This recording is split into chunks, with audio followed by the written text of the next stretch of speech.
हरिओम, जय श्री राधे, हर हर महादेव।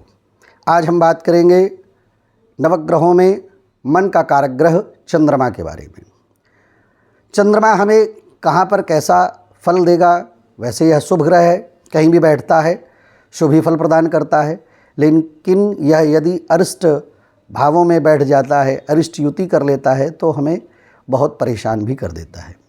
तो किन भावों में कैसा फल देता है, कहाँ जाकर के शुभ फल देता है, किस युति से अच्छा फल देगा, किस युति से खराब फल देगा, आज हम बात इस बारे में करेंगे। चूँकि 12 राशियाँ हैं, 12 राशियों में ये कहीं भी बैठता है तो उन राशियों के भावों को बढ़ाने का या स्थिर और अस्थिरता का कार्य करता है। अब चूँकि 1, 4, 7, 10 राशियों में ये जब बैठता है तो व्यक्ति को चंचल बनाता है, चंचलता बहुत ज़्यादा बढ़ाता है। और यही चंद्रमा यदि 6, 8, 12 भावों में बैठ जाए तो अत्यंत दुखदाई हो जाता है। और चंद्रमा मंगल के साथ बैठने पर विजय लक्ष्मी योग प्रदान करता है। और ऐसे विजय लक्ष्मी योग बनने से जीवन में धन की वृद्धि पुरुषार्थ के माध्यम से, पराक्रम के माध्यम से बहुत अधिक होती है। यही चंद्रमा जब बुध के साथ बैठ जाता है तो सरस्वती योग देता है। चंद्रमा बुध और गुरु की युति भी सरस्वती योग कही जाती है, और जिसके कारण से व्यक्ति विद्वान, अच्छा वक्ता और विद्वता के माध्यम से यश को प्राप्त करता है। अब 3, 7, 11 भाव में यदि यह युति बनती है तो बहुत शुभदायी मानी जाती है। चंद्रमा जब सूर्य के साथ बैठ जाता है तो निस्तेज हो जाता है।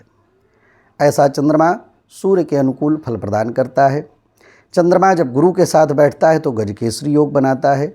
और 1, 5, 9, 10 और 12 भाव में यह यश और कीर्ति का दायक होता है। हर जगह गजकेसरी योग शुभ ही फल नहीं प्रदान करता, इसलिए 1, 5, 9, 10 और 12 भाव में बैठने पर, शुभ स्थिति होने पर, किसी पाप ग्रह से दृष्ट ना होने पर यह योग कीर्ति, यश और वैभव का प्रदायक होता है।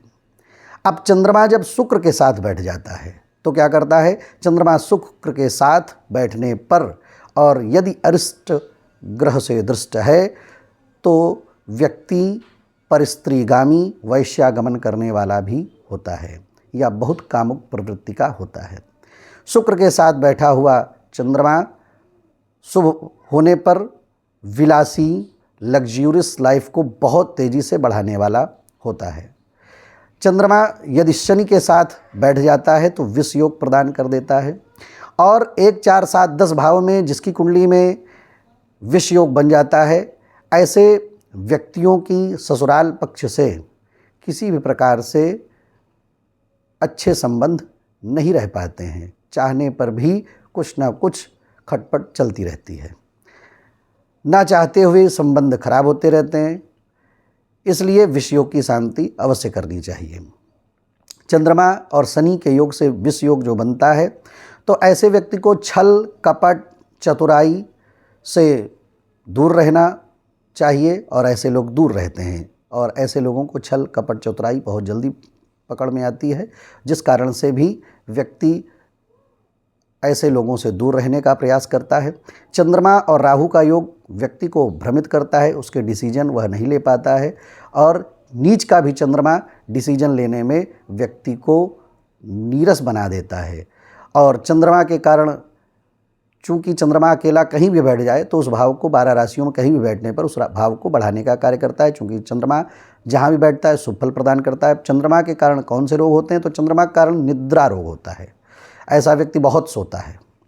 चंद्रमा के कारण कफ रोग होता है, अतिसार होता है, मंदाग्नि होती है, पीलिया होता है, स्वप्न दोष होता है, श्वास का रोग होता है, पांडु रोग होता है, और रक्त दोष भी चंद्रमा के कारण हो जाया करते हैं। गले के रोग भी चंद्रमा के कारण होते हैं। इसलिए चंद्रमा को शुभ करें, अपनी कुंडली को अपने आचार्यों को, विशेष आचार्यों को दिखाएं जो इसके जानकार हों। और हमारे इस चैनल को लाइक करें, सब्सक्राइब करें, शेयर करें, और हमारे साथ ऐसी ही सुंदर सुंदर जानकारी को जानने के लिए जुड़े रहें, आगे शेयर करते रहें। अपनी किसी भी जानकारी के लिए हमारे नंबरों पर आप संपर्क करें, हमसे संपर्क करें। हरिओम, हर हर महादेव। जय श्री राधे।